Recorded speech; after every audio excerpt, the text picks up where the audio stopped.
Is this being recorded? Yep. Yes. Okay, so let's talk about transcription practices.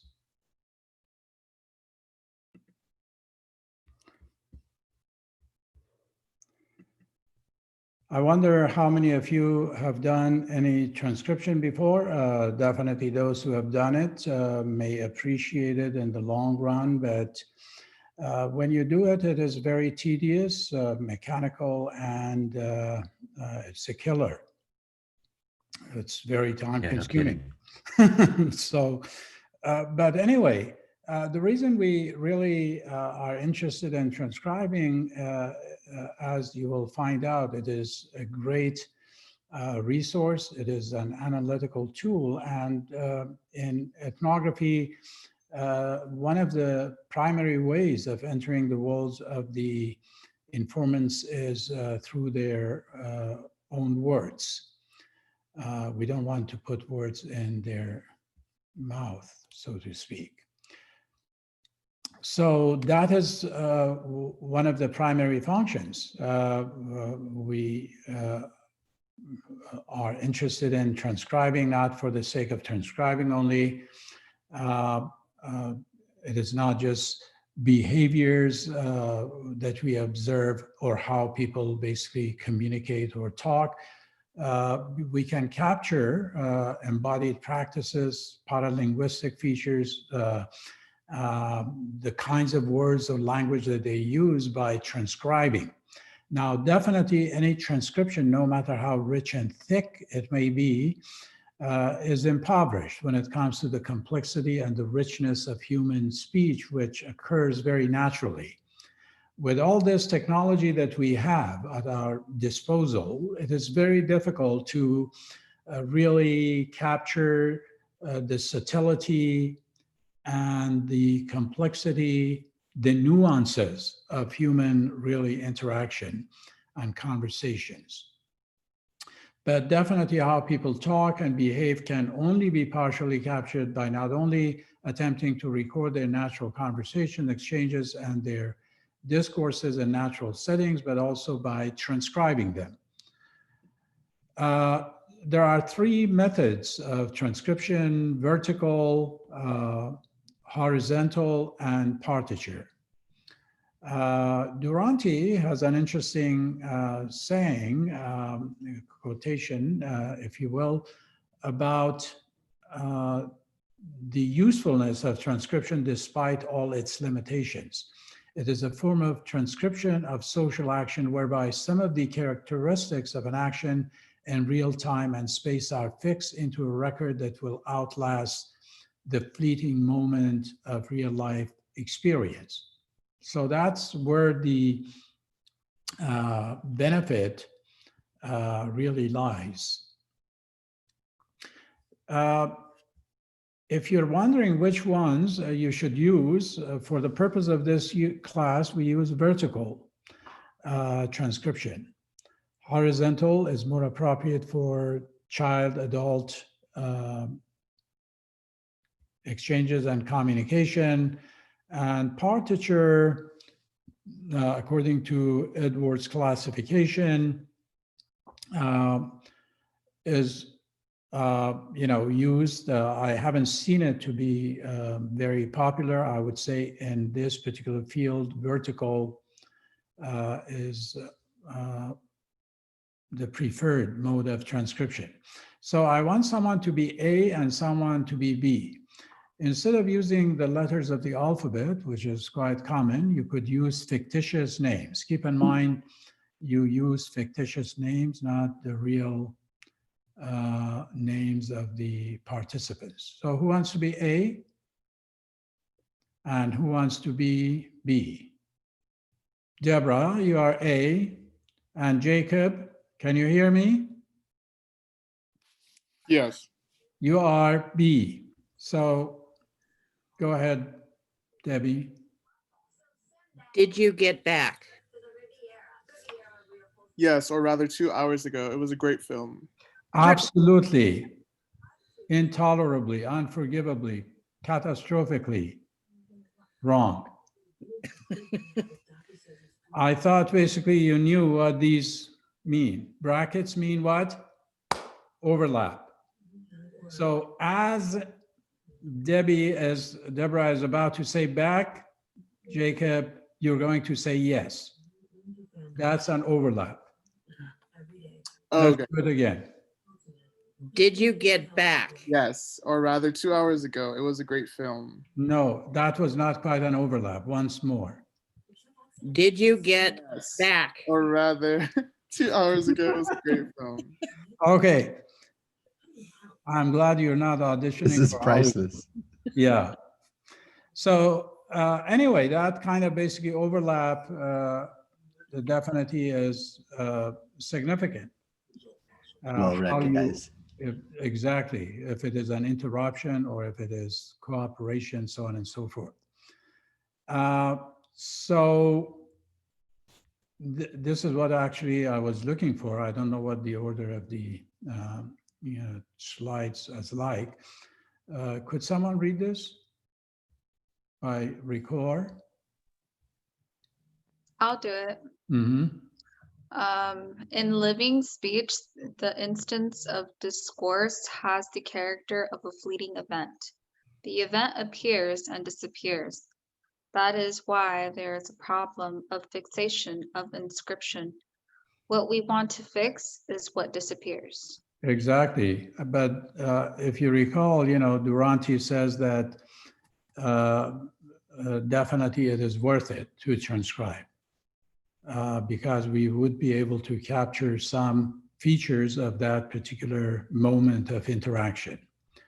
So this is, going back to taxonomy of transcription, as I said, adult and child and partiture, everything that A says goes on one line, everything that B says goes on another line.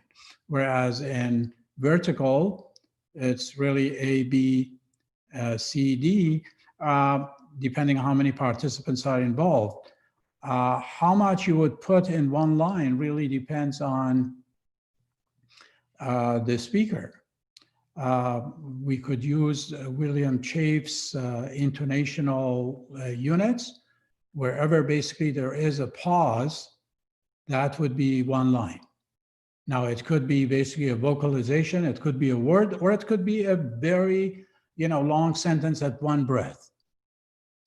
So that would be one intonational or grammatical basically unit. Now, there are some problems with transcription. And Durante puts it aptly that ethnographers have to select what seems to be a representative of the speech of a community.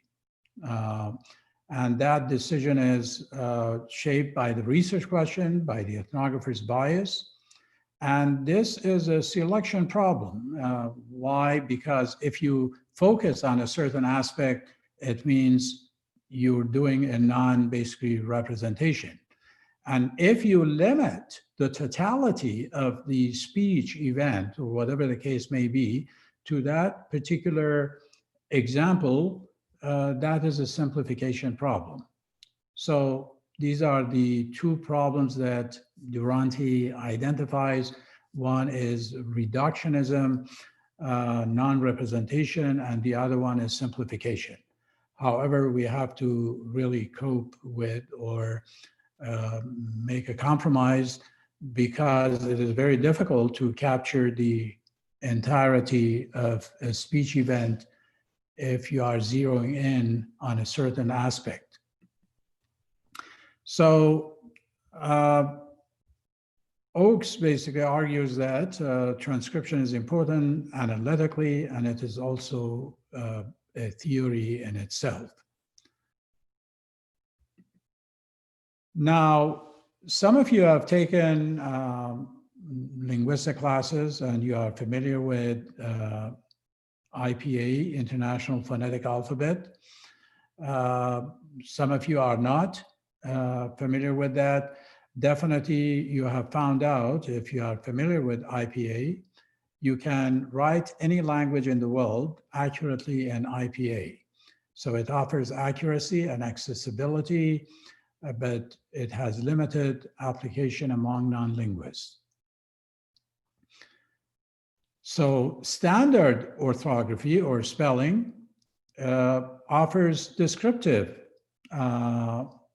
inadequacy, a phonetic inaccuracy, and bias. Why? Because we're using standard English, and standard English, I'm sure you have come to notice when it comes to the discrepancy between sounds and their visual representations, it is not very accurate. So what should we do?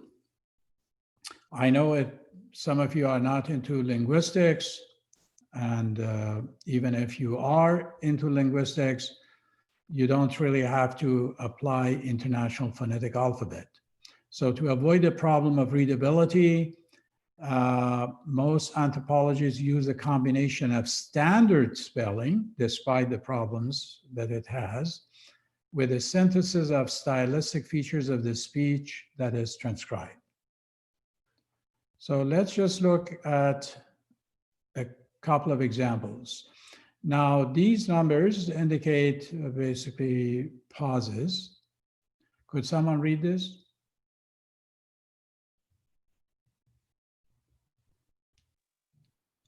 I'll do it. Okay.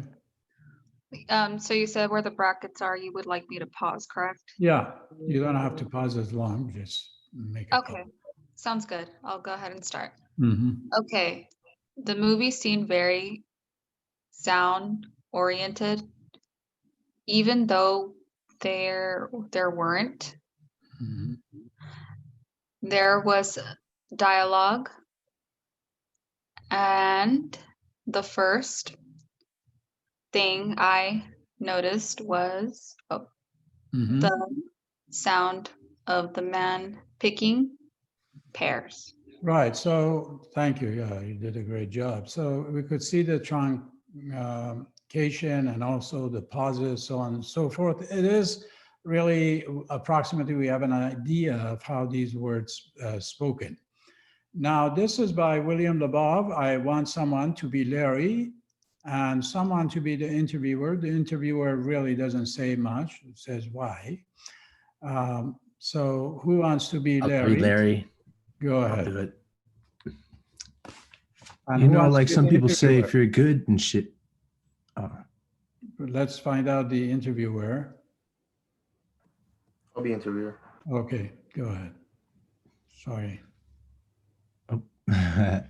You know, like some people say, if you're good and shit, your spirit going to heaven. And if you had, that's supposed to be bad. And if you bad, your spirit going to hell. Well, bullshit. Your spirit going to hell anyway, good or bad. Interviewer. Wait. Why? I'll tell you why. Because you see, doesn't nobody really know that it's God, you know? Because I mean, I've seen black gods, pink gods, white gods, and all color gods, and nobody knows it's really a God. And when they be saying, if you're good, you're going to heaven, that's bullshit. Because you ain't going to no heaven, because it ain't no heaven for you to go to. Thank you very much. Okay, excellent. Mm-hmm. I think, you know, we have a good idea how these words basically were spoken, even though we shouldn't really stereotype.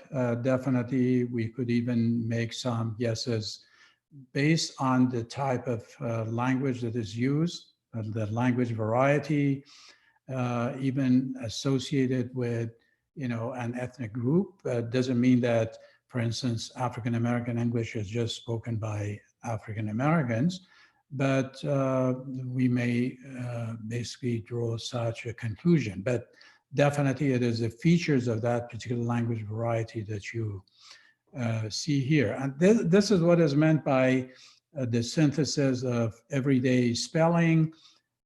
There is a clear bias, obviously, because we are using standard orthography, but yet we are still trying to capture the texture and the flavor and and the nature of the words and the utterances as they were spoken. So here is another example from Sachs, Shekloff, and Jefferson. Talk between Ken and Carrie or whatever. Who wants to be Ken? Jasmine? I'll do it. Okay, go ahead. And A? Do I say it? No, we're waiting for A. Who wants to be A? I'll do it. Okay, go ahead. All right, I'll start now. Mhm. All right. Hey, you took my chair, by the way, and I don't. That was very nice. I didn't take your chair. It's my chair. Mhm. Okay, very good. So this is actually from Goodwin. And Goodwin, you may not be able to see it here, but you pronounced, basically emphasize my chair, which could be written in bold in order to show emphasis. But again, we could see perhaps the Southern kind of accent in the first one. So this is an interesting example. Diane and Glacia. Who wants to be Diane?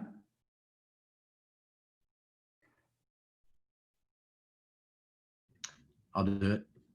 And Alina, do you want to be Glacia? Yeah. Alina? Okay, go ahead.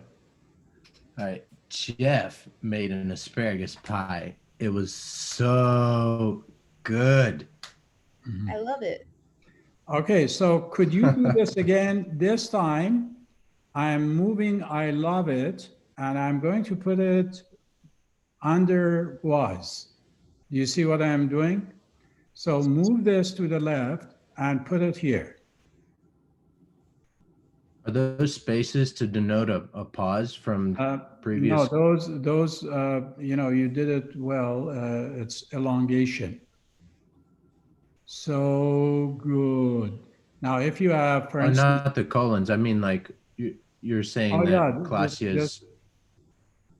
Yeah, those between the these name and the two. words. Oh no, these shouldn't really be there. It's just they are automatically being inserted. So going back, I'm moving this to here. Read it again, and this time, so Glacia would come in here. We'll discuss how that makes a difference in meaning. Go ahead. One more. Jeff made an asparagus pie. It was so good. Okay, great. You did it extremely well. You see, the difference is even before the evaluation really comes, I love it, the assessment came. So it makes a fundamental difference. Whereas here, the assessment comes after Diane finishes or says good. Is that something you can infer? Kind of like she feels comfortable giving her opinion in front of Diane, or exactly. It's just sharing something, reading your mind or predicting what you're going to say, trying to find based on background. yeah. So it makes a great difference. How we transcribe basically could lead to different interpretations and meanings. That's the whole point. Do you see what I'm saying? I do. So features of a good transcript shouldn't contain too much information, and it should be explicit. Now, for your purpose, I think it could be the interview, or it could be simply short segments of observations previously recorded, or something that you recorded, or any kind of recording of interactions related to your site. What I want you to do is to use these transcription symbols or conventions. Pick a 1 minute, more or less, a 1 minute segment, and transcribe it for the sake of basically learning how to transcribe. And not only that, you could include this in your second observation as well. So for instance, this means uncertain or unclear speech. Double parenthesis indicates the analyst description of verbal and nonverbal behavior. So for instance, Mary opens, turned around. The brackets indicates overlapping. So you can open a window if you basically have an interview to listen to, or if it is a segment that you listen to. Familiarize yourself with these symbols and transcribe about a minute. Preferably, it should be a minute of something that you're going to be using in your paper. Now, these transcription conventions or symbols come from CA, conversation analysis, developed by Sachs, Jefferson, and Shegelhoff. Pretty old, 1974.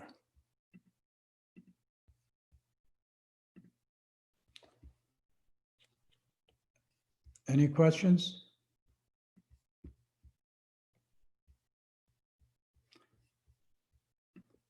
Okay, so let me show you the guidelines for the first draft. Let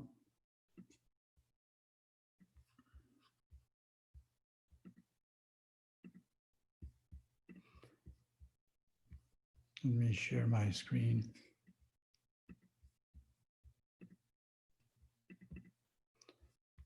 Okay, do you see my screen? Go to content. You go to ethnography.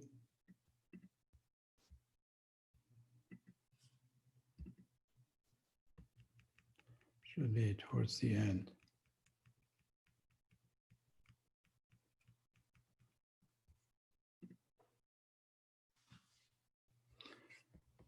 Okay, do you see it? Final paper project. Yes. So I think it would be helpful, and rather than basically doing your second observation again, you have, how many weeks are left? 4, 5 weeks to start basically working on preparing your final draft. I don't know what has happened here. I have to scan this one more time.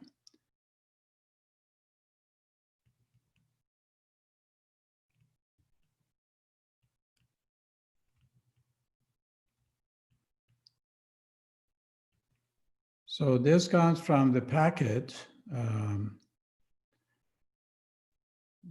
in which we have all the articles.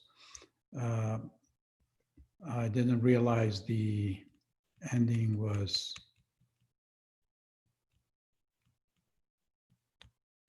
so this is not clear. I don't know what happened here. But here are the guidelines that you could definitely use for the final project. There will be another workshop, at least one more workshop that I'll talk about the final paper or project. Any questions? Yes, I do. So the final paper basically is just like a combination of like our first and second observation, and basically like maybe just like an Right. basically just talking about it, right? Just kind of being Right. like, If you oh, recall, you know, in writing the first observation, some questions that you answered were who, what, where, right? yes, This is your introduction. Your introduction, for instance, would consist of the setting. And the setting would consist of this, you know, this part. And then your research question. And then you get into describing your methodology.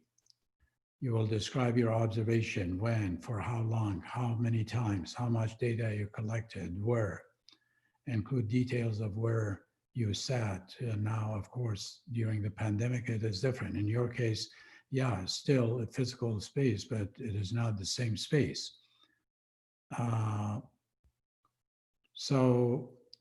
What if any participation you had with the students or the teacher or the coaches, if there was any conflict of roles, for instance. So I think it would be pretty straightforward to follow this. It gives you not only a more coherent paper, but definitely you are not going to lose focus.